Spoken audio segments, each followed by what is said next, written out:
the lights out, high till it's bright out.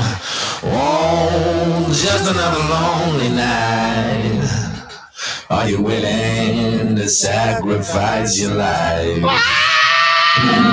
Bitch, I'm a monster, no good blood sucker. Fat motherfucker, now look who's in trouble. As you run through my jungles, all you hear is rumbles. Kanye West samples, here's one for example. Gossip, nigga, just stop it. Everybody know I'm a motherfucking monster. I'ma need to see your fucking hands at the concert. I'ma need to see your fucking hands at the concert. Profit, nigga, I get it. Everybody know I'm a motherfucking monster. I'ma need to see your fucking hands at the concert. I'ma need to see your fucking hands. The best living or dead, hands down, huh? Let's talk more here right now, huh? And my eyes more red than the devil is. And I'm about to take it to another level, bitch. None of who you going get, ain't nobody cold as this. Do the rap and the track, triple double, no assist. And my only focus is staying on some bogus shit. Arguing with my older bitch, acting like I owe a shit. I heard the beat, the same raps that gave the track pain. Mark the chain that always give me back pain. Fucking up my money, so yeah, I had to act sane. Shy nigga, but these hoes love my accent. Shit came up to me and said, this the number 2 dial. If you wanna make it number 1, you're number 2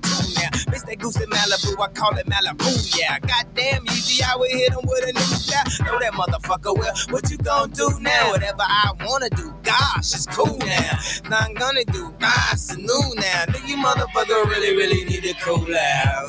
Cause you'll never get on top of this. So mommy, best advice is just to get on top of this.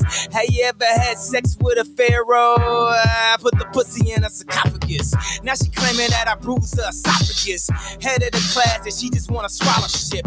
I'm living in the future, so the present is my past. My presence is a present, kiss my ass. Gossip, nigga, just stop it. Everybody know I'm a motherfucking monster. I'ma need to see your fucking hands at the concert. I'ma need to see your fucking hands at the concert. Profit, nigga, I get it. Everybody know I'm a motherfucking monster. I'ma need to see your fucking hands at the concert. I'ma need to see your fucking hands. Sasquatch, Godzilla, King Kong, Loch Ness, Goblin, Ghoul, a zombie with no conscience. Question, what do these things all have in common? Everybody knows I'm a motherfucking monster. Conquer, stop your silly nonsense. None of you niggas know where the swamp is. None of you niggas have seen the carnage that I've seen. I still hear fiends scream in my dreams. Murder in black convertibles. I kill a block, I murder the avenues. I rape and pillage a village, women and children. Everybody wanna know what my Achilles heel is. Love, I don't get enough of it. All I get is these vampires and bloodsuckers. All I see is these niggas I made millionaires, milling about, spilling their feelings in the air. All I see is these fake fucks with no fangs, trying to draw blood from my ice cold veins. I smell a massacre. Seems to be the only way to back you bastards. Gossip, nigga, just stop it. Everybody know I'm a motherfucking monster. I'ma need to see your fucking hands at the concert. I'ma need to see your fucking hands at the concert. Profit, nigga, I get it. Everybody know I'm a motherfucking monster. I'ma need to see your fucking hands at the concert. I'ma need to see your fucking hands. Pull up in a monster automobile gangster with a bad bitch that came from Sri Lanka. Yeah, I'm in a tanka, color a Willy Wonka. You could be the king, but watch the queen conquer. First things first, I'll eat your brains. Then I'ma start rocking gold teeth and fangs. Cause that's what a motherfucking monster do. Hairdresser from Milan, that's the monster do. Monster Giuseppe Hill, that's the monster show. Young Money is the roster and a monster crew. And I'm pull up in the bank with the funny face. And if I'm fake, I ain't know this cause my money ain't. Let me get this straight. Wait, I'm the rookie, but my features and my shows 10 times your pay. 50K for a verse, no album out. Yeah, my money's so tall that my Barbies gotta climb it. Hotter than the Middle East and climb it. Find it, 20 my Tyron, dirty wine it. Nicky on them titties when I sign it. All these niggas so one track minded. But really, I don't give a F-U-C-K.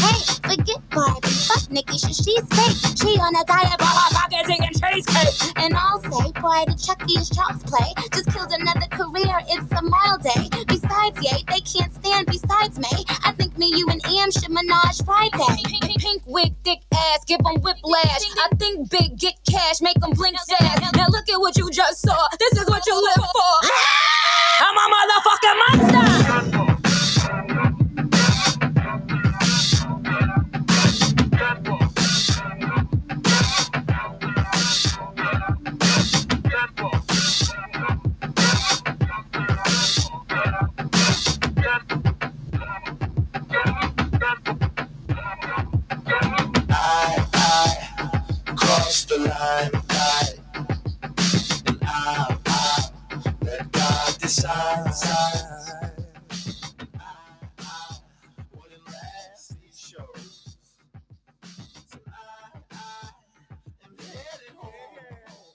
Well, good evening. How the devil are you? I thought I'd play a little monster this evening because, why not? Hey, why the devil not? What a funny day I've had. How about you? If you are wanting to come to Edinburgh, you need to head on over to the events page. Let me just tell you where we're going. Just so you know, because we're going a lot of places and we need your help. These things don't happen without you. So here we go. So Colchester, we've done. What a great weekend that was. Reformers Tree on Sunday. Edinburgh, 6th of April. So it's really short, very short notice for you all, you hateful bigots. Cambridge, the 13th of April. I'll be in Dublin at the end of April and then flying straight back to London for the last Sunday of the month, which is where we always are.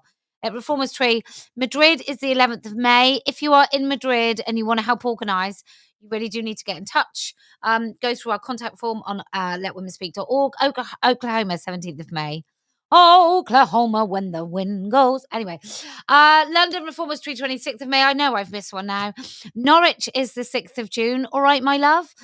Potentially Canada, 17th to 23rd. That will totally depend on whether or not I can get a visa. Summer Party, 29th of June. If you're not a member, you will not get first dibs at the tickets. 13th of July is Truro. London Reformers Tree again, the end of July. End of August, also Sheffield. All right, Louise, we're coming to you. 21st of September, Lisbon, Bongia. 28th of September, London Reformers Tree, the 29th of September. Amsterdam, doors and the windows. On the 19th of October, London Reformers Tree on the 27th. Oxford. It's so great. On the 9th of November, 24th of November for London Reformers Tree again. And who knows? Maybe we'll have a Christmas party. It will be phenomenal. So I'll just leave those scrolling just in case I missed any. But I'm telling you, placards are coming. They are formulating in my brain. I'm very, very excited about Scotland. Very, very excited about Scotland. I think it will go two ways. I will either call men, he, she, he, absolutely, properly, consistently all the time. Maybe there will be mass arrests. Or we'll push Scottish police into a really mad position. But either way, it's going to be fun. So what else did I want? I'm going to put the numbers up just so you can write them down and be ready. But we're going to talk about something very quickly now. What we're going to talk about, two things actually. Number one, I saw a little bit of a debate in Parliament and I saw Jess Phillips reply. So somebody was saying they don't really want kids to be learning about sex at primary school. And Jess Phillips, all right, Bab, nearly working class, or she would be if she wasn't middle class her whole life. But she's managed to keep, being working class because she's had an accent. And so she's like pretended all this time that she's, a woman of the people. But what she's forgot to do in that time is actually be a woman of the people. So let's have a look what Jess Phillips said today, taking the mickey out of a woman who was talking about safeguarding. I love the idea. This is what she said. This is my impression of Jess Phillips. If you don't like it, you can kiss my posterior. I love the idea that if we don't teach kids, Babs, only Babs, one of the people, about sex, they're never going to hear about it. Or somehow that talking about it makes you not innocent. Now, I love the idea that you don't like safeguarding children. What a hero. And then I got loads of responses. And if you want to make you can make a comment, but not chat in Twitter. So if you want to comment underneath, by the way, if you're missing the opportunity to have a chat, you can actually comment underneath the post and watch it on Twitter, and hopefully you can have some of the experience that you're missing. But I just want to say that when it comes to child safeguarding, I don't believe that going beyond no one is allowed to touch you. If anybody touches you in your private parts or asks you to touch them, if an adult makes you feel uncomfortable, here are your boundaries, and you can say no. And if you don't feel you can say no, you can come and tell either your mum, your dad, trusted adult, etc. I don't think kids need to understand what penetrative sex is on any level at primary school to understand whether or not they're being sexually abused. I think girls right across a large cohort of girls across this country were victims of the most gratuitous, dehumanizing, vile sex trafficking in this country's history. You know those girls, the ones that nobody talks about because it's all a little bit embarrassing, isn't it? These terrible girls. I've just been told there is a Twitter chat. So if you go on Twitter, down the right-hand side, if you go into the broadcast, there's a chat. So that's for you. So basically, you've got this idea that in order to understand whether or not a child is being sexually abused, that they have to understand exactly what sex is. Which is why, obviously, when we talk to our children about drugs, my husband and I took copious amounts of heroin and LSD. Because without that, I just felt that they wouldn't understand what drugs were. So children don't need to explicitly know what sex is. So going back to the children who have been, the girls who have been seriously sexually abused, trafficked, who were sort of ages 12, maybe 11, 12 and up. They knew what was happening to them was wrong. They knew it was sexual abuse. They knew it was rape. They knew that they'd been coerced. They knew that they didn't like it. They knew that they couldn't escape. They knew that even when they told people in positions of authority that they weren't believed or nobody actually gave a shit. So please stop this idea that a 5-year-old who's being asked to do things and coerced and groomed doesn't understand, because actually the nature of grooming is that even if they understand what sex is, they don't understand at all that they are being sexually abused. Even if you told them what penetrative sex was, even if you told them about oral sex, even if you told them about what things are called. And I'm not saying that children don't have the right to know what an anatomy is and what private parts are called. And also, I think it's important to start introducing the idea of conception and all those sorts of things. But I absolutely do not feel remotely it's essential to teach any children about some of the things that have been taught in the schools in the last few years. I don't think kids, right? I think children have discovered their own bodies and masturbation without anyone having to tell them. I don't think that it's anything but batshit crazy to have a teacher or an outside person coming in to talk to kids about wanking. Like, call me old-fashioned, but I do not subscribe to that argument. It doesn't make any sense to me at all. It's not logical. If you want children to have boundaries, give them boundaries. Talk about consent. Talk about boundaries. Talk about the fact that people aren't allowed to touch you, that adults aren't allowed to touch you, that if you feel uncomfortable, you're right. Teach that to children. You don't need to tell them that fisting is a thing and therefore they're now a little bit safer about being sexually abused. So I just want to put that right, because it really, there's something weird about this, and I'm really struck by the thing I did recently, the live I did recently about the paedophile information exchange, and those men both talking about what they really wanted for children is for children to have a better understanding and education around sex. And why did they want that? So that children would agree to sex, because then it was demystified, I think was the sort of words that they were using, that it was demystified. So once you get an adult that's not parents, and most parents, when they talk to their children, have a really clear boundary. It's children that often lead the boundary about parental nakedness and their own nakedness. It's children that actually begin to have the sort of putting those barriers and removing parents from their personal space. It's children that do those sorts of things, and parents let those children lead those decisions because it seems appropriate, natural. So when parents talk to children about sex, or when parents talk to children about that, it's something that kind of you have to do, but nobody's particularly happy about it. Most parents try and get it done as quickly as possible. And that's because we recognize that there is an absolute distinction between children and adults.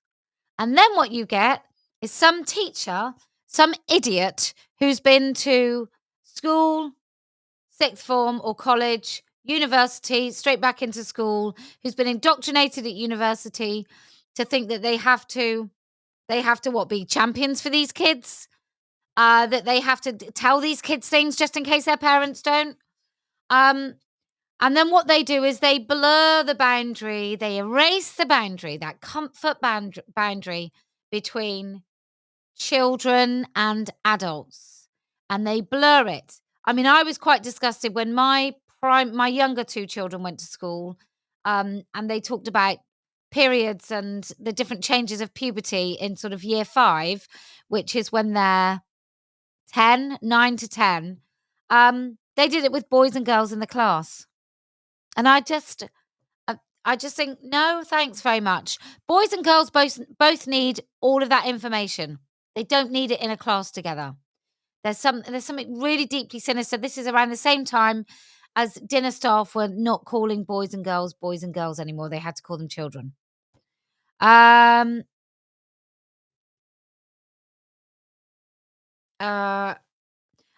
you'll have to call in a minute. I tried to contact you about being invited for management discussion. If you use the normal contact forms, that will usually get to me. I get a high volume of stuff, but I'm very eager to talk to you if you let me just read that then.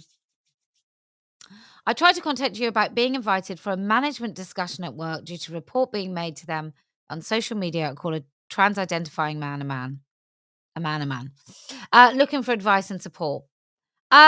2 things. If you're allowed to take somebody to the meeting, I'll come. If you're allowed to take a representative or somebody, I'll come. Otherwise, when it comes to work situations, I think you've just got to front it out. And I think maybe if it's a work environment where they have a management discussion and there's HR, then I think you just take the full state of ruling in. I mean, I guess that's what it's for. Let's have a look at Jess Phillips. One thing that's going on in Birmingham, and actually it's starting to seep into the rest of the country, actually, is these protests, anti-LGBT protests outside schools. Primary. And you went down to is it Anderson Park? Yeah. And we've got a clip of you speaking to one of the protesters. There isn't a clip, because I don't think...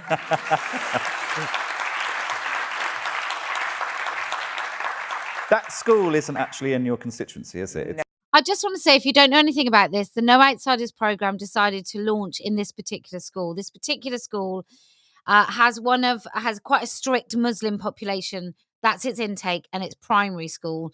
And these parents didn't like their kids being taught about, some things that I don't actually mind, and some things that I do, and some of the things they did. They didn't want their children to be taught about homosexuality is one thing.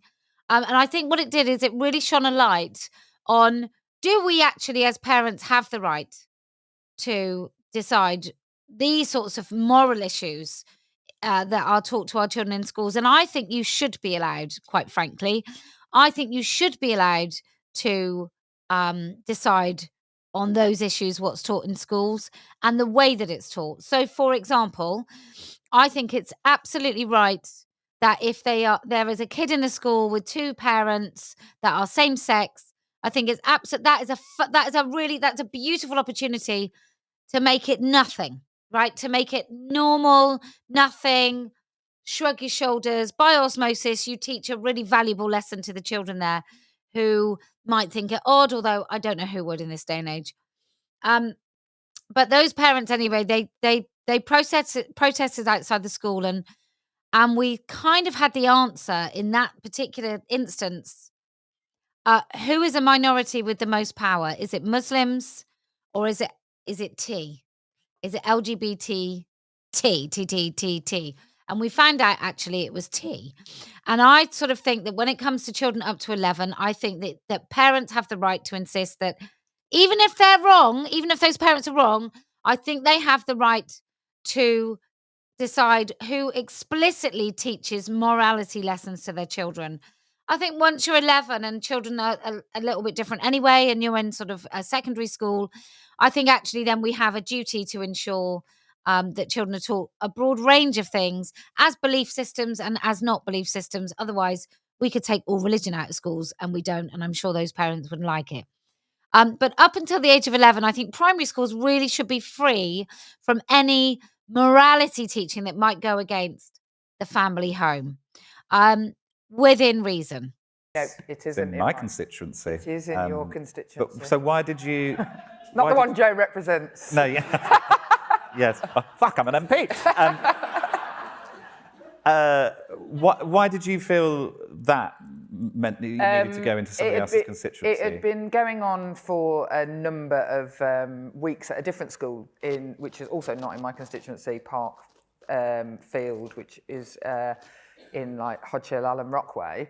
And I had sort of kept out of that one because it wasn't in my constituency, and I very much felt that the MP who represents there seemed very visibly to be working with the school and the community to make things better, so I didn't feel like I had to. But then the night before I rocked up at Anderton Park School, I'd had an email from the head teacher basically begging, saying that they felt like they'd been left alone by the Department for Education, by the members of Parliament for the area, including myself. Yeah. She was like, I need help. And I was like, well, I will just come tomorrow. And I actually live like 3 streets away from Anderton Park Primary School. So I was just like, oh yeah, I'll just drop my kids at school and I'll just come and see you and see what I can do to help. And obviously they were all there, the protesters. My favourite bit, which didn't show, is when he says to me, where have you been? Why haven't you been down at this protest? You're not a very good representative. I was like, I'm not going to come to a protest I don't agree with. It's just like really like accusatory. You should have been on the protest. I was like that. I'm not a bigot. Why would I come to your protest? See, that's interesting, isn't it? Already she's sort of saying bigot. Now, they might be. They might think that it should never be discussed ever, but that isn't what they were protesting. They were actually protesting the sort of thing that many of us really feel uncomfortable about in schools. But many of us also feel, or the parents that I've spoken to feel, that they might be accused of being homophobic if they actually speak up against this, which is the very clever way that this whole PR campaign has been run. It's really odd, but I felt like I had to do something, and because the MP for the area, unfortunately, I'm afraid to say, has sided very much with the protesters, and thinks that some children are too young to know that gay people exist. I don't think that's what they said. I don't think that's what they said. I think there's a difference between gay people exist and teaching about adult relationships, because I've thought long and hard about this, and I want to get this right, because I think many of us feel like this, and it's our motivation is not that we don't want children to know that gay people exist. That's absolutely not right at all. But there's a different way of teaching it. You know, someone having 2 dads, someone having 2 mums, or there's an agenda thing going on where you actually talk about what that consists of. Now, most kids have a mother and a father, whether they live with their mother and father or not. Most children, whether one of their parents is dead, whether their parents are same sex, but most children do in existence have a mother and a father. And for many children, that kind of is the natural order of stuff, because that's what they have in their families. Not that it's natural, normal, or no judgment there, but most of the world is heterosexual, and every single person in the world has a mother and a father. And so I think that's how kids relate to stuff. Certainly primary school kids, and even older children, when their parents get divorced, they don't quite understand, because they sort of think that They don't think of their parents as heterosexual or being a couple. They think about their parents as their parents. Doesn't really matter whether their parents live together or whatever. That's how they feel about it. And the majority of children would rather their parents were together in love in the same house. They just would. And that's not always possible. And it's certainly not always desirable, but that is what they want. And at my children's school, which is probably the next school, the most local school to that school, there are gay mums and dad in the playground. There are gay children in the classroom. Primary school. She's saying primary school. There's gay children in the classroom at primary school. And I just cannot imagine the idea that there are children in the school that are too young to know about their existence. I just don't agree with it. But there is a lot of people certainly in places like Birmingham, especially representatives in places like Birmingham, people are really anxious about standing up against religious communities and feel. Ah, she's just so brave, isn't she? Not saying the word Muslim. She's so brave. Isn't it wonderful? She can say bigots. She can't say Muslim. She can say gay children. She can't say Muslim. Feel like you have to triangulate and, play the percentages to make sure you can do the right thing. But the reality is there is right and wrong in this situation. One is a bigoted opinion and one isn't. And I would stand on the picket line for the Muslim community where I live. So I will stand on the picket line for the LGBT community as well. What I particularly Finally said it. loved about it in that clip is the fact that you said to him that you're hurting the Muslim community, which is exactly how I feel. And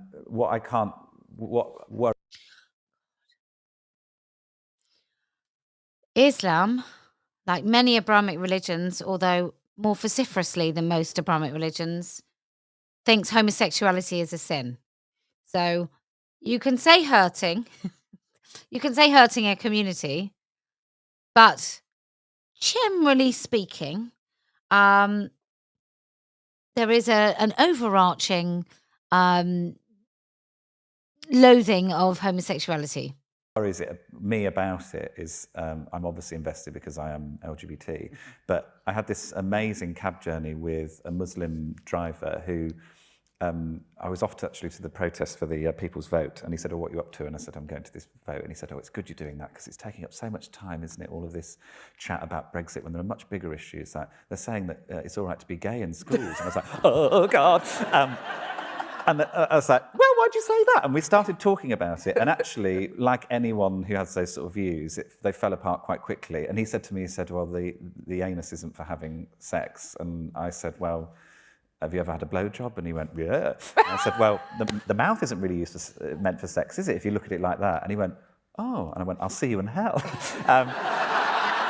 And he... Also, newsflash, heterosexual people have anal sex? Well, of course. And I said, "Well, I've actually never had." I said to him, I've never actually had anal sex. But now it's like me and Jerry in our living room. Yeah. But I haven't. I said, "I've never had anything up there." And he went, "Oh, so you're a top," and high-fived me.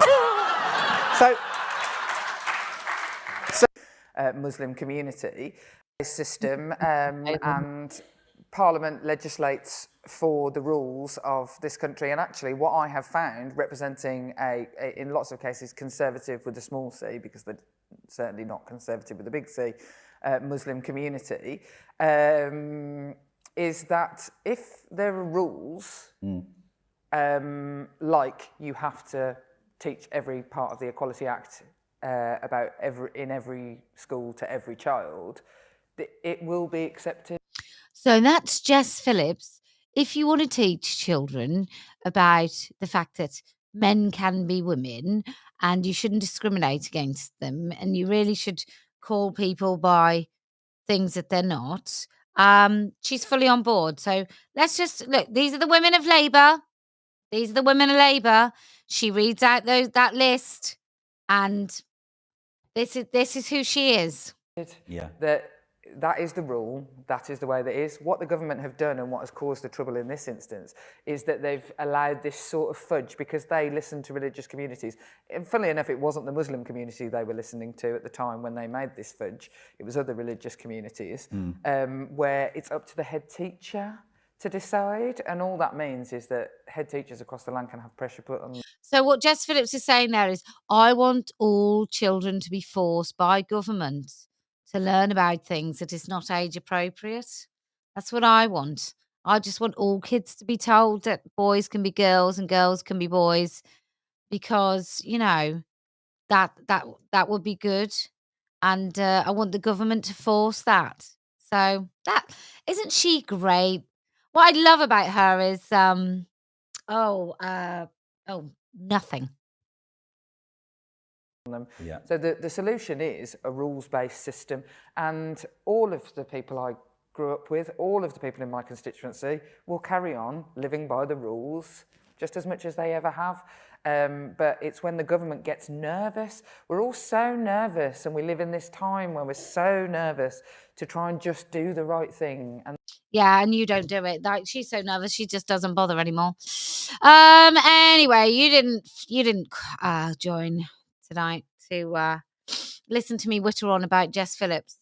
But if you live in Jess Phillips' constituency and you'd like to be on a little stage with her and do a husting, you should do it.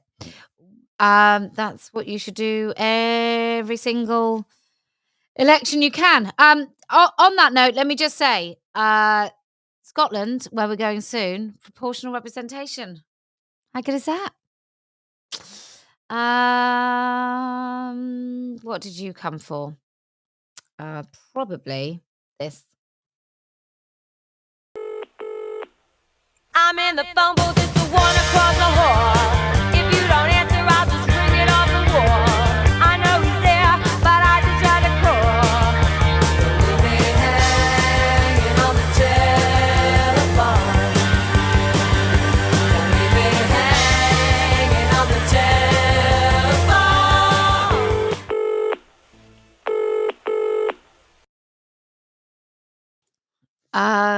Well, there you go.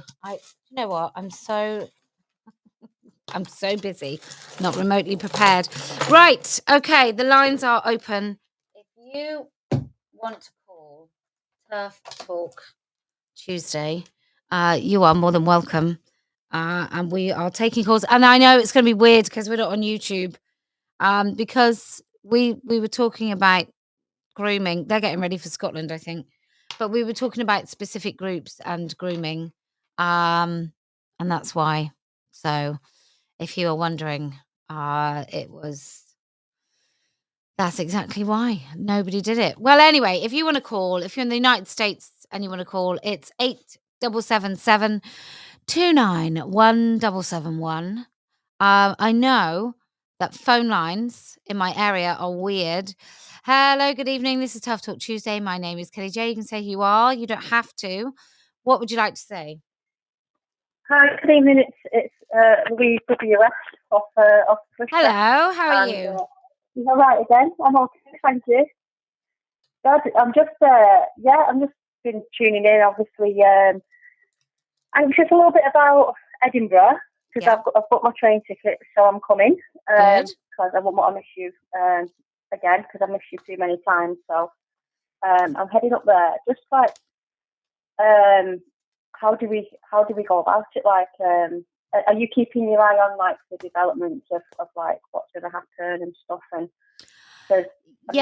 I mean, look, what I'm envisaging, it will be the first Saturday. It will be the first sort of opportunity for women to gather. I mean, I'm going up anyway, so it just seemed opportune. And then this thing happened, so I'd already decided I was going. Not this thing. I'm pretty sure this thing's been happening for ages, but I wasn't really aware of the exact dates. And I think that we go and we speak as we want to, and we name men as men. And if the Scottish police have a problem with it, well, then they're going to have to come and arrest us all.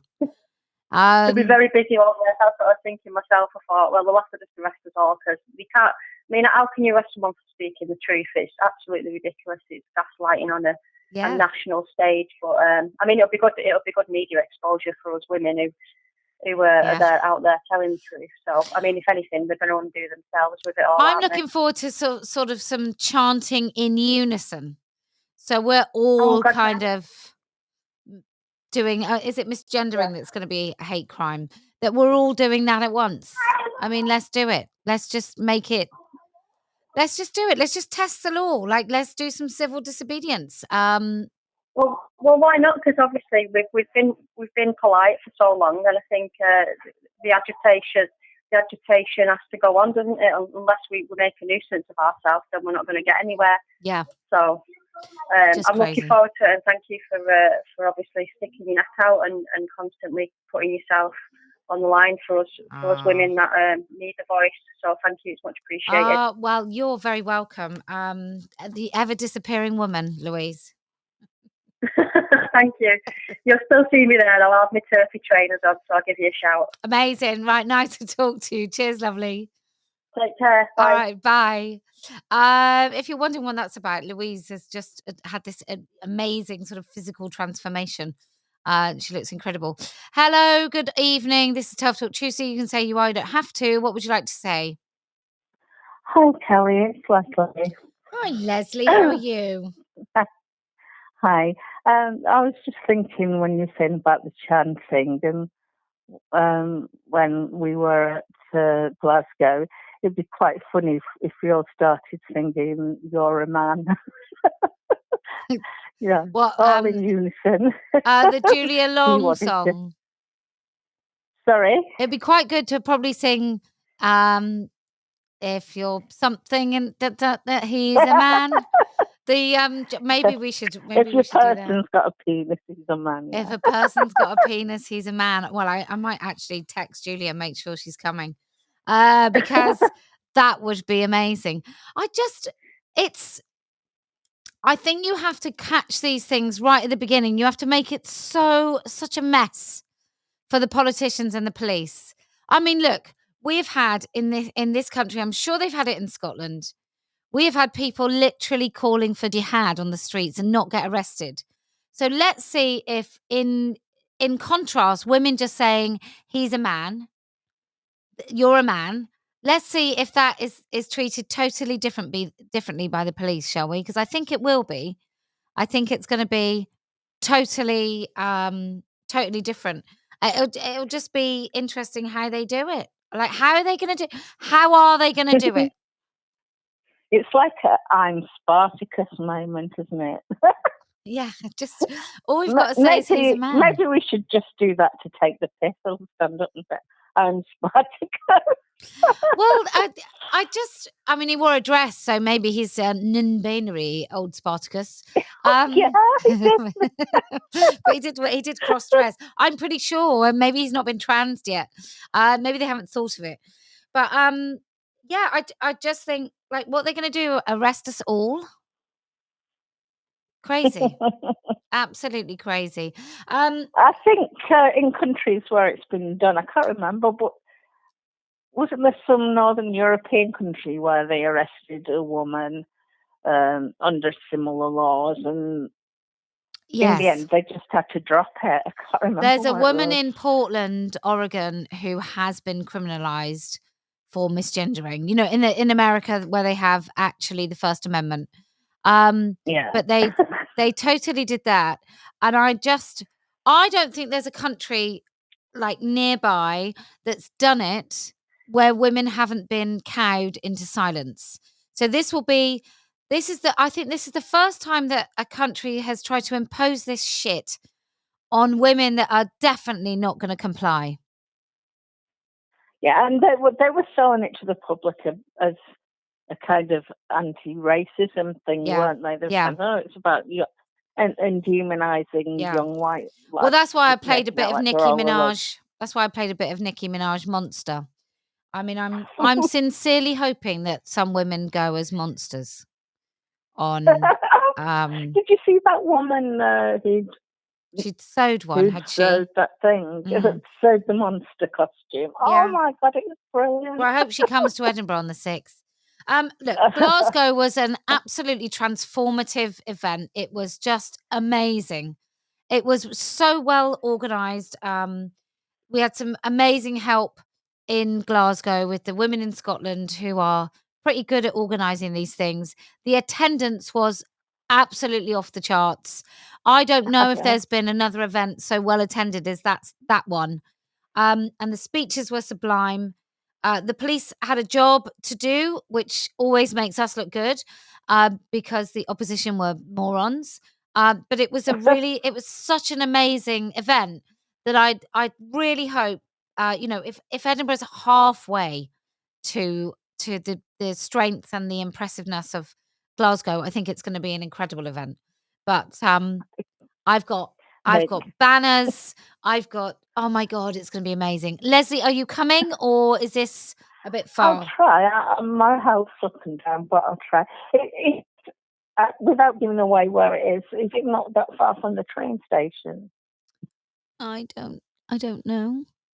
I could always get a taxi coming from Well, the I train. will be we'll be putting more information up on the event page as soon as humanly possible. Otherwise, we are coming to Sheffield, but that's not until like September. Yeah. I'll try. All right. Mine's probably better off going in the car because my dog's not well, so I have to bring him with me. Okay, Is it all right to bring dogs, do you think? Of course it's all right, it's fine to bring dogs. Maybe you could introduce your dog to the little Scotty dog. Edinburgh Scotty dog. But he's in heart failure, but he's stable at the moment, but I don't want to leave him with anybody else because if anything happens, well, he goes away. I feel so guilty. Yeah, well, you should as well. That would be a terrible thing to do. Anyway, lovely to talk to you, Leslie. Good luck with everything. Are you doing? Are you feeling better or? Yes, thank you. With whatever you were in hospital for. Yes, thank you. I am. Although I could do with not eating quite so much chocolate. But yes, you take care of yourself. Oh, then. Thank you, lovely. Nice to talk to you. Right. Cheers, Leslie. You too. All right, bye. Bye. Honestly, I've been thinking about these wonderful things that we can do in Glasgow, and the jokes that we can make, and the placards that we can hold, and like, there's something about this. It's really weird that this is happening in Scotland, right? Because the Scottish women are just amazing. And I just can't believe any government is getting away with all of this shit. Hello, good evening. This is Tough Talk Tuesday. My name is Kellie-Jay. You can say who you are. You don't have to. What would you like to say? Hi, Kelly. I'm the listener that messaged you earlier regards to the management meeting I've been called to. Oh, hello. How are you? Hello. Okay. What happened was there's a vile so-called comic you may have done displeasure meeting or hearing of called Lucy Isle. So this is a man that transitioned, is claiming to transition into a female. He rather creepily was getting facial reconstructions, tried to look like his dead mother. That's nice. Isn't it nice? So he posts various vile songs online, and I messaged something along the lines of, if you know you're so clearly a man, because he talks about being a man, your audience knows you're a man, why do you pretend? Which, doesn't seem too outrageous a question. He, through trolling my social media, found it would have worked and has contacted my place of employment. Do you have a social media policy in your work?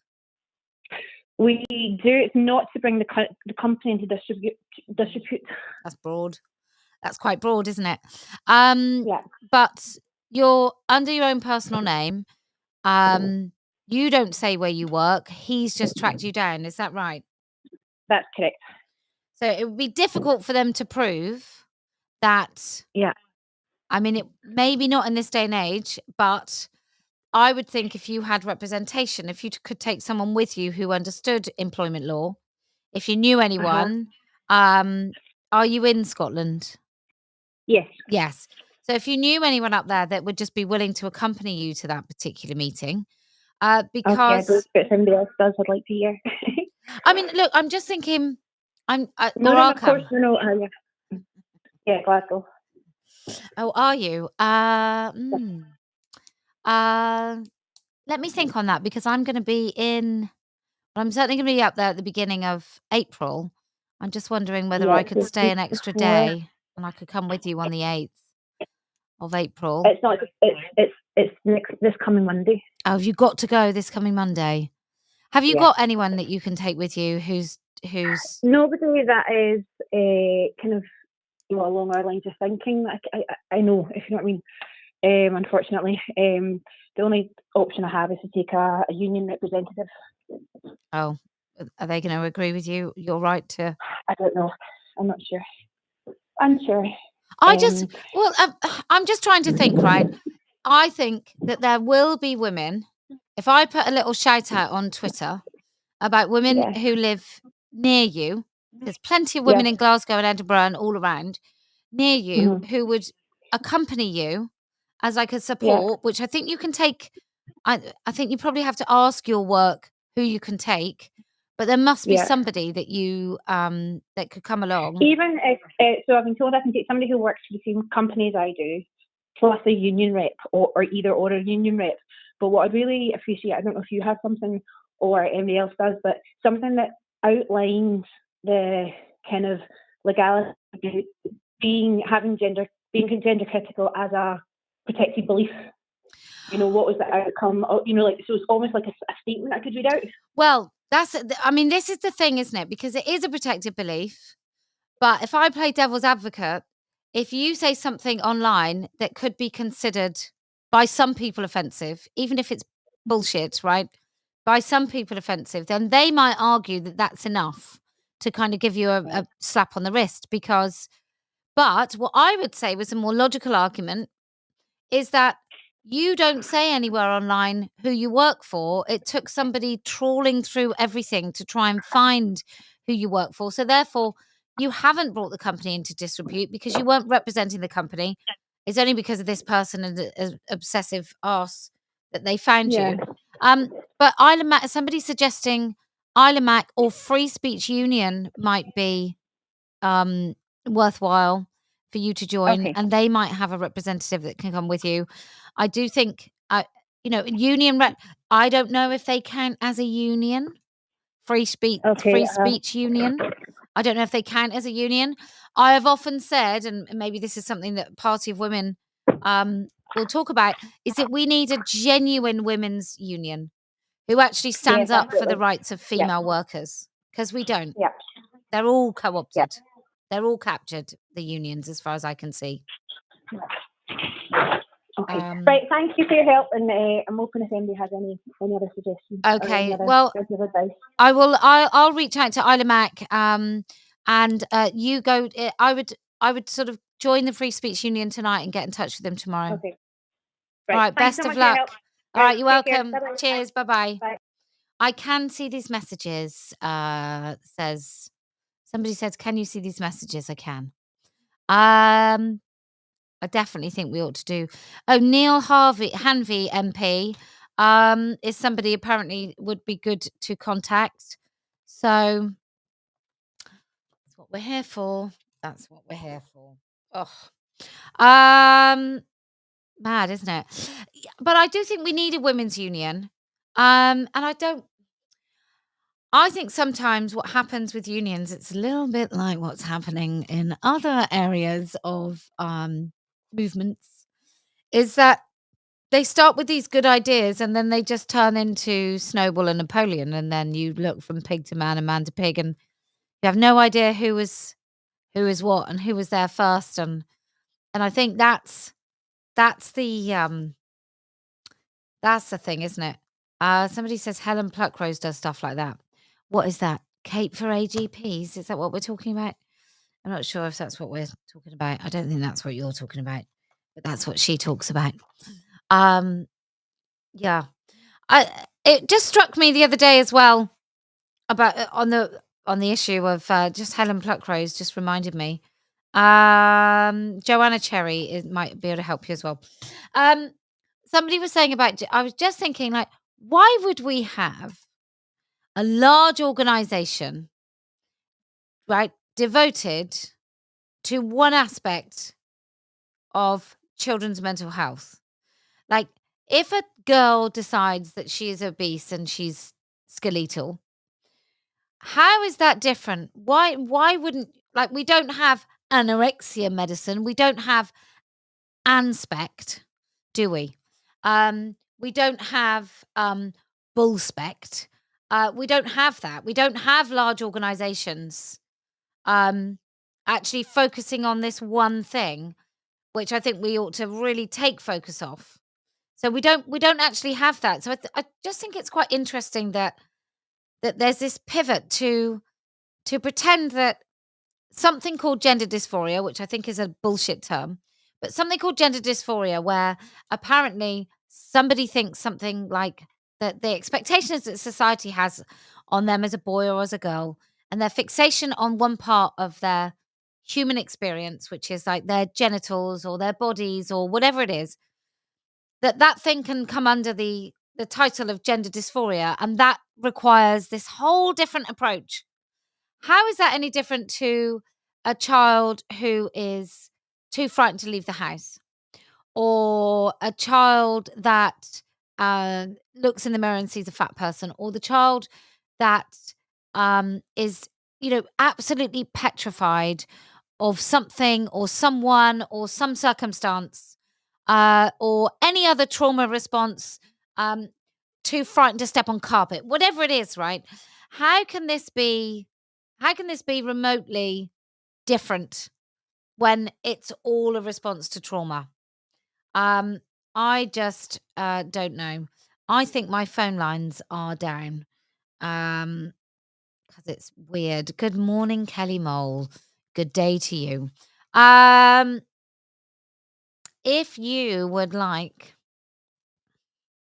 this hoodie, I'm just saying right now, it's hibiscus. It's got the red. It also comes in other colors. So I think you can get white, which is divine, and gold. Let me just take this to the side. One moment so you can see what I'm wearing. How nice is that? It's bloody great. You're very lucky people. Look, some people will sell you cheap T-shirts with some print on them that they get somebody else to do. Some people will sell you some cheap T-shirts that they put their own print on. And what I will do is I will turn your incredible sales into events in which we literally change the world. So, and this is organic cotton made in Portugal, hand printed in Wiltshire. There's just nothing like it. These are like, I have some expensive clothes in my wardrobe, and these are by far the most luxurious, beautiful, warm, snug things that I've got in my wardrobe. But you have to be quick. You have to be very, very quick, because we will take these and put them back full price by this time tomorrow night. So if you want one of these at this price, you have to buy it now. But it's just beautiful. It's just beautiful. So I will keep that up while I say to you all, and thank you for you thousands of people watching on Twitter, because we are currently banned from YouTube. I just want to remind everyone while you're watching, there's a reason that this stuff that we do here works. That's because we haven't wavered. We are consistent. We are truthful. We refuse to capitulate. We don't need. Well, we'd like it. Don't get me wrong, but we don't have anybody's posterior to kiss in order. So we have to stick to a particular party line. We're not asking for government grants because we won't get them, because we won't compromise, because we do stick to women and children. So that's why I have to tell you about this stuff. Otherwise, we can't do it. Like, I can't. I mean, it's just the best stuff. And I'm very much. Look at that! Come on. This is an amazing sticker. It says "Women Only." It's a little LWS sticker. And there's other people doing other stuff, but we don't compromise here. We don't work with other people, so we don't have to compromise on their beliefs either. We very much stick to, and we are led by women. And I'm telling you, there are women across this movement feeling embarrassed that they trusted people that they can't trust. They feel aggrieved and grief that the women that they really thought were going to fight till the very end of this until we won have capitulated and practically given up and don't really seem to be able to judge the right path. And the right path is never the easiest one. The right path is the one that we take. The right path is telling the truth. The right path is going to Edinburgh just after that hate speech bill and actually saying the words that women, if we don't say them in those first few days, if we don't go and make a public display of saying those words, they will be unsaid. It will be too difficult for women to say them. That will happen. That is how it happens. Women in Iran, they weren't just told overnight that they had to wear a hijab, and if they took their hijab off, they'd end up in prison. That isn't how it happened. Little by little, they did it. And eventually, women were just too afraid. It was just an unthinkable thing to do now. And now, for a woman to remove her hijab after not wearing them in the 70s, after not wearing them for much of the 70s, right? Women now in Iran, they have to have an extraordinary amount of courage, knowing that they literally could be killed for doing so, to remove their hijab. Don't think for a minute that we women over here are any different to the women in Iran. We're not. Don't think for a minute that you can't have a regime who really do have hideous need and desire to have the most terrifying power over people. And I just don't think it won't happen, because it will. So that's why we go to Edinburgh. And if you can come to Edinburgh, if you can help, if you can make sure that we can provide this space for women to come and speak in a country where it's literally criminal to say some of the things that will undoubtedly be said on the 6th of April. If you can help us do that, if you can't come, maybe you can donate. You need to go to the events page on letwomenspeak.org, and then you can buy a ticket and you can donate specifically to the event. And it will cost a pretty penny. So look, if you can come and speak, even when you know that there is threat of arrest, then I promise we will win. If you can come to any of our events around the country and help us organise those events, if you can stand as a councillor or an MP, then I promise we will win. And do you know why else we're going to win? Because I never lose.